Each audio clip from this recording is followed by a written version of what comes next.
Section 1. The True Medical Missionary. Chapter 1. Our Example. Our Lord Jesus Christ came to this world as the unwearied servant of man's necessity. He took our infirmities and bare our sicknesses, that he might minister to every need of humanity. Matthew 8:17.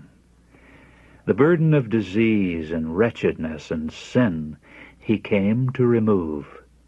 It was his mission to bring to men complete restoration. He came to give them health and peace and perfection of character. Varied were the circumstances and needs of those who besought his aid, and none who came to him went away unhelped.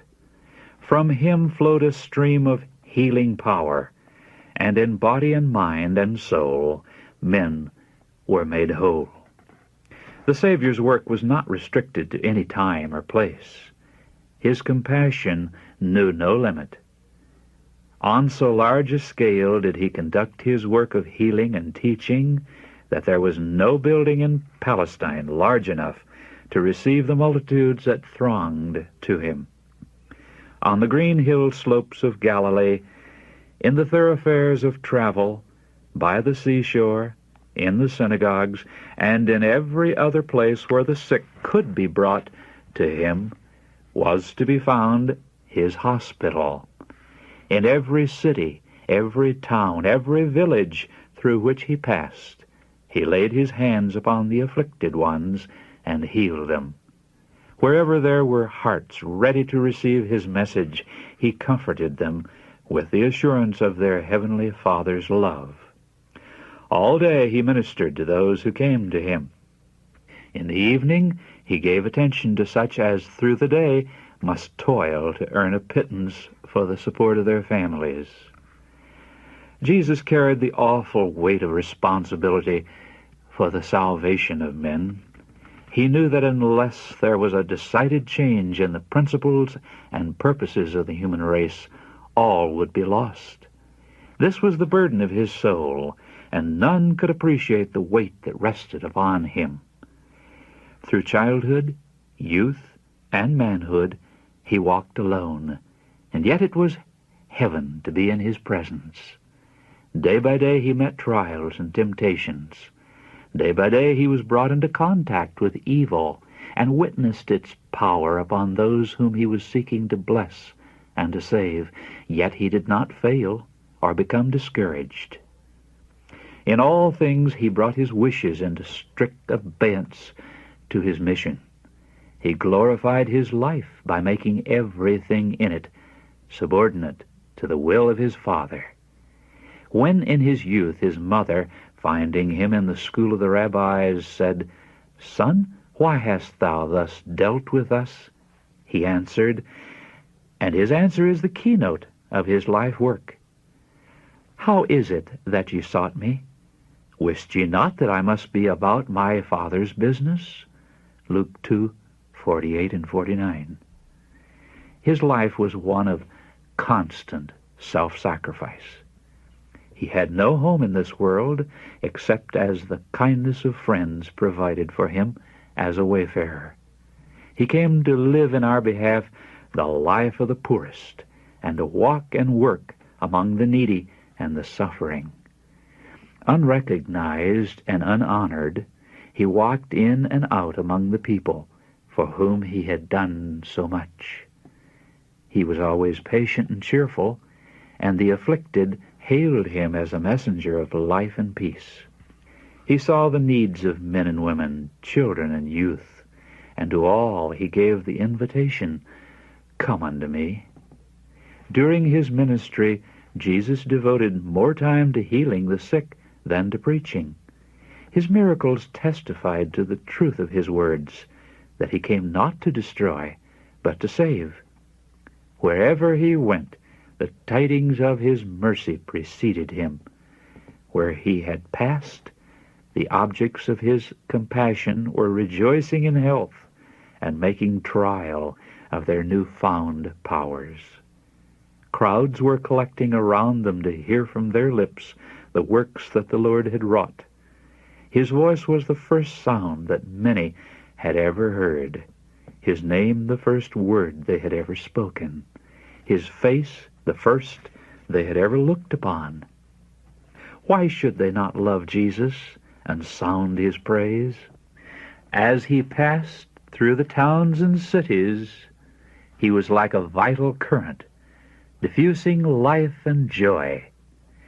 The land of Zebulun and the land of Naphtali, toward the sea, beyond the Jordan, Galilee of the nations, the people that sat in darkness saw a great light.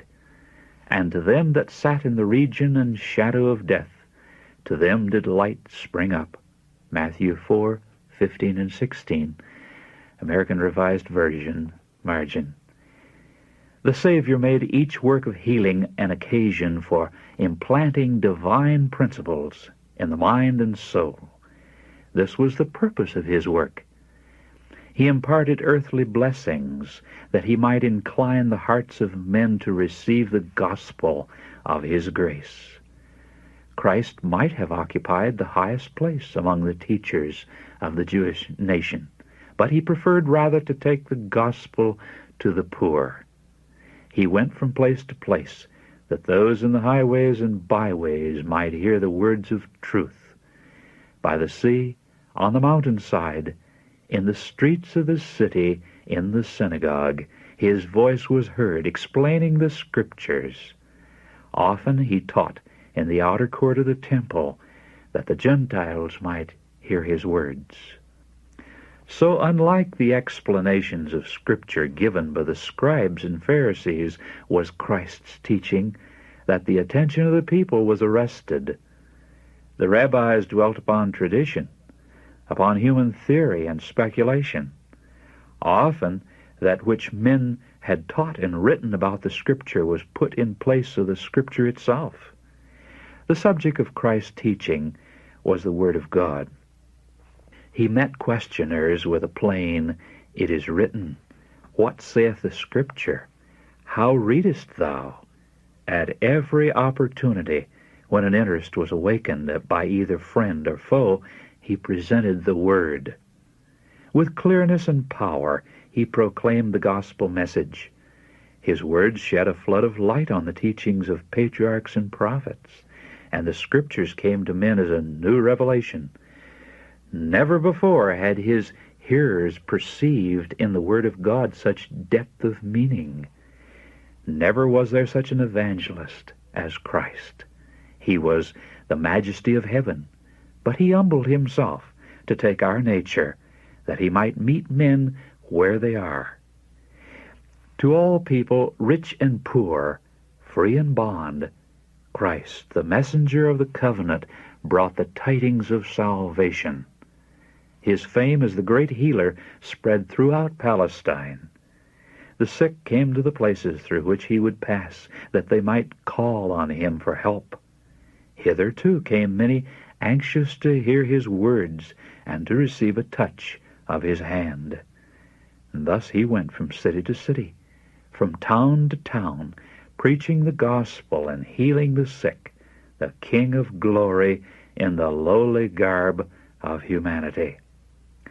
He attended the great yearly festivals of the nation, and to the multitude absorbed in outward ceremony, he spoke of heavenly things, bringing eternity within their view. To all he brought treasures from the storehouse of wisdom. He spoke to them in language so simple that they could not fail of understanding. By methods peculiarly his own, he helped all who were in sorrow and affliction.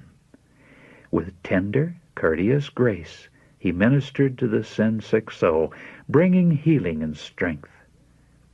The Prince of Teachers, he sought access to the people by the pathway of their most familiar associations. He presented the truth in such a way that ever after it was to his hearers intertwined with their most hallowed recollections and sympathies. He taught in a way that made them feel the completeness of his identification with their interests and happiness. His instruction was so direct, his illustrations were so appropriate, his words so sympathetic and cheerful, that his hearers were charmed. The simplicity and earnestness with which he addressed the needy hallowed every word. What a busy life he led! Day by day he might have been seen entering the humble abodes of want and sorrow, speaking hope to the downcast and peace to the distressed. Gracious, tender-hearted, pitiful, he went about lifting up the bowed down and comforting the sorrowful. Wherever he went, he carried blessing. While he ministered to the poor, Jesus studied also to find ways of reaching the rich. He sought the acquaintance of the wealthy and cultured Pharisee, the Jewish nobleman, and the Roman ruler. He accepted their invitations, attended their feasts, made himself familiar with their interests and occupations, that he might gain access to their hearts and reveal to them the imperishable riches. Christ came to this world to show that by receiving power from on high, man can live an unsullied life. With unwearying patience and sympathetic helpfulness, he met men in their own necessities. By the gentle touch of grace, he banished from the soul unrest and doubt, changing enmity to love and unbelief to confidence. He could say to whom he pleased, "Follow me," and the one addressed arose and followed him. The spell of the world's enchantment was broken. At the sound of his voice, the spirit of greed and ambition fled from the heart, and men arose, emancipated, to follow the Savior. Brotherly love. Christ recognized no distinction of nationality or rank or creed. The scribes and Pharisees desired to make a local and a national benefit of the gifts of heaven and to exclude the rest of God's family in the world. But Christ came to break down every wall of partition. He came to show that his gift of mercy and love is as unconfined as the air, the light, or the showers of rain that refresh the earth. The life of Christ established a religion in which there is no caste, a religion by which Jew and Gentile, free and bond, are linked in a common brotherhood, equal before God. No question of policy influenced his movements. He made no difference between neighbors and strangers, friends and enemies. That which appealed to his heart was a soul thirsting for the waters of life. He passed by no human being as worthless, but sought to apply the healing remedy to every soul. In whatever company he found himself, he presented a lesson appropriate to the time and circumstances. Every neglect or insult shown by men to their fellow men only made him more conscious of the need of his divine human sympathy. He sought to inspire with hope the roughest and most unpromising, setting before them the assurance that they might become blameless and harmless, attaining such a character as would make them manifest as the children of God. Often he met those who had drifted under Satan's control and who had no power to break from his snare. To such a one discouraged, sick, tempted, fallen, Jesus would speak words of tenderest pity, words that were needed and could be understood. Others he met who were fighting a hand-to-hand battle with the adversary of souls. These he encouraged to persevere, assuring them that they would win, for angels of God were on their side and would give them the victory. At the table of the publicans, he sat as an honored guest, by his sympathy and social kindliness showing that he recognized the dignity of humanity, and men longed to become worthy of his confidence. Upon their thirsty hearts his words fell with blessed, life-giving power. New impulses were awakened, and to these outcasts of society there opened the possibility of a new life. Though he was a Jew, Jesus mingled freely with the Samaritans, setting at naught the Pharisaic customs of his nation. In face of their prejudices, he accepted the hospitality of this despised people. He slept with them under their roofs, ate with them at their tables, partaking of the food prepared and served by their hands, taught in their streets, and treated them with the utmost kindness and courtesy. And while he drew their hearts to him by the tie of human sympathy, his divine grace brought to them the salvation which the Jews rejected. Personal ministry. Christ neglected no opportunity of proclaiming the gospel of salvation. Listen to his wonderful words to that one woman of Samaria. He was sitting by Jacob's well as the woman came to draw water. To her surprise, he asked a favor of her. "Give me a drink," he said. He wanted a cool draught, and he wished also to open the way whereby he might give to her the water of life. "How is it," said the woman, "that thou, being a Jew, asketh drink of me, which am a woman of Samaria?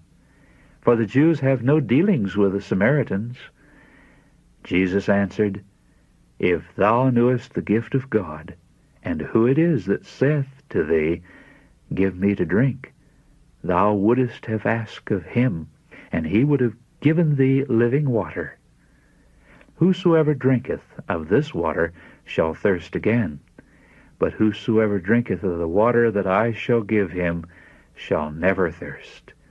But the water that I shall give him shall be in him a well of water springing up into everlasting life." John 4:7-14. How much interest Christ manifested in this one woman. How earnest and eloquent were his words. When the woman heard them, she left her water pot and went into the city, saying to her friends, "Come, see a man which told me all things that ever I did. Is not this the Christ?" We read that many of the Samaritans of that city believed on him, verses 29 and 39. And who can estimate the influence which these words have exerted for the saving of souls in the years that have passed since then? Wherever hearts are open to receive the truth, Christ is ready to instruct them. He reveals to them the Father, and the service acceptable to him who reads the heart. For such he uses no parables. To them, as to the woman at the well, he says, "I that speak unto thee am he." For such he uses no parables. To them, as to the woman at the well, he says, "I that speak unto thee am he."